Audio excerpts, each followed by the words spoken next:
are Britain and one of its closest allies, the UAE, making the war in Sudan even worse?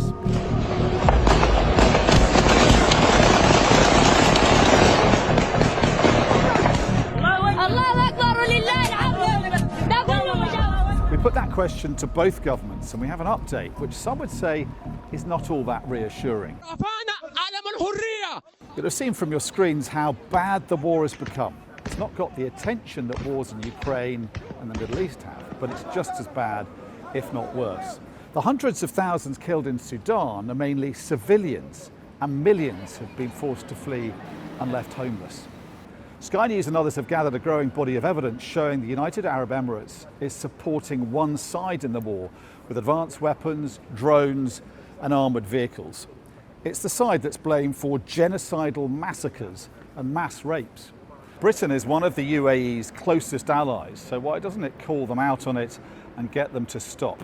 One leading authority on the war told us he supplied evidence to the Foreign Office proving UAE involvement. I briefed them that we had been able to collect data from Rapid Support Forces phones, which showed them flying, likely on a military plane, on a route from Addis Ababa, Ethiopia, to Abu Dhabi with the transponder off.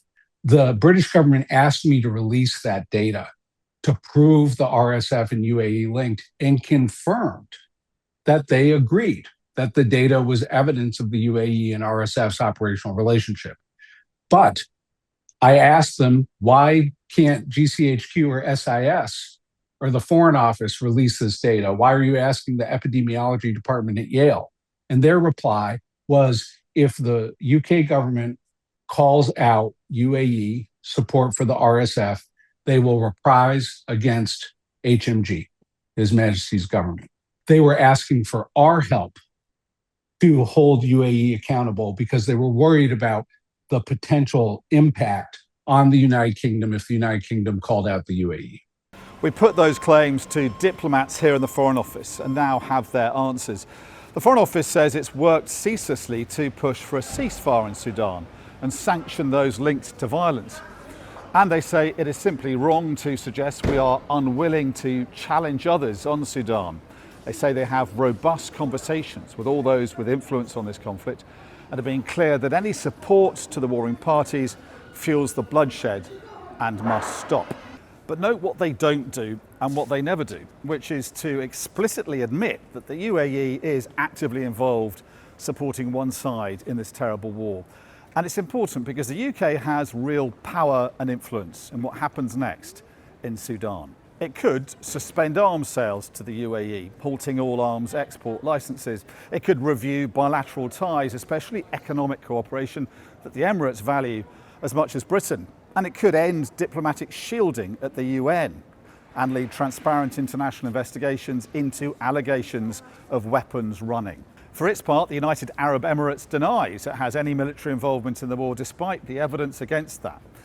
In a statement, it says the UAE has consistently condemned atrocities committed by all warring parties and stressed the need to ensure accountability for violations of international humanitarian law. The UAE believes firmly there can be no military solution to the conflict in Sudan, it says. Sudan's war is being fueled by the country's natural resources, most of all gold. Sudan produced around 75 tonnes of it last year. The UAE has become a major gold hub and the main destination for African gold. From the UAE, it flows into Europe and ends up here in London. Experts say the UAE's denial it's involved in this war is increasingly unconvincing. The weight of evidence is mounting. Every other day there seems to be a new story. It's becoming increasingly difficult to deny that there are these linkages, and it might help clear things up and also clarify things for the peace process if this was brought out a bit more into the open and the UAE could explain some of their rationale for engaging. In summary, there have been a lot of fine words from the Foreign Office here, from the United Arab Emirates and other countries about ending this war, but not enough action to finally bring its terrible events to a close.